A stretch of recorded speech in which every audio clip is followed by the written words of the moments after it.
Hey guys, welcome back. So a while back I talked about my lighting techniques on the J-Abrego music video project. Now I want to talk about my editing workflow. In this particular project I didn't use any slow motion like I normally would. It was a live sessions format and the performance had to be as real as possible. I could then use the 4K 10-bit 42 settings on my GH5 because I knew I had a lot of grading work to do here. You can see how I graded in my previous video on lighting techniques.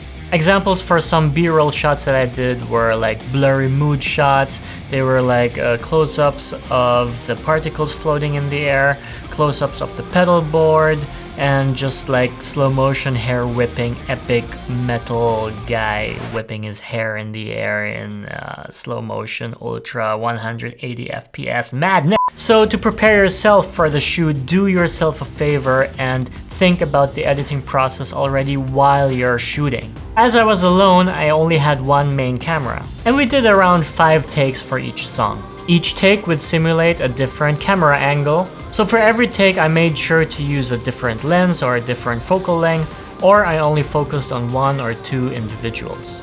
It is extremely important to have different shots for each take because when you switch between the takes or between the perspectives that you have, you always want it to look different. Also, because the shoot was time sensitive, I put up 2 extra cameras on tripods just to get that extra coverage and backup.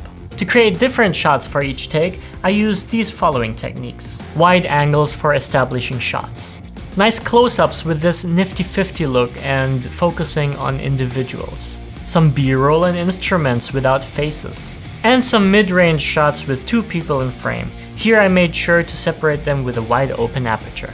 On regular music video shoots, I would always use a pre-recorded playback and have the band lip sync to the music. I would then synchronize all the clips using Pluraleyes, using the sound of the clips. On this project it was tricky though. As it was a live sessions, the sound was being recorded on each take. That means that the vocals and instruments for each take would be slightly different and give me problems when syncing the different clips together.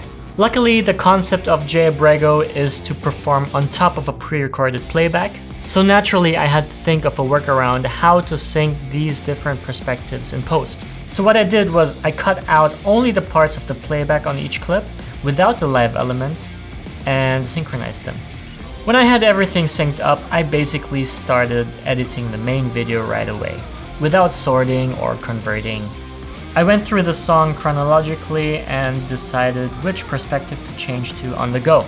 As soon as I had the rough cut, I went back and checked the parts that are boring and worked on them. I would either put some B-roll on them or enhance the shot with some layers of particles. For the sound, I simply got an edited and mastered sound file from Jeff. After all, he's a professional music producer, so why not?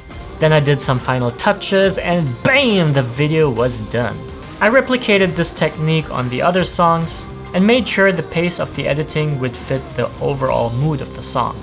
I know there are many other editing techniques out there, but this seemed to be the most promising and the most easy way for me for this kind of client, for this kind of project, and for this kind of budget.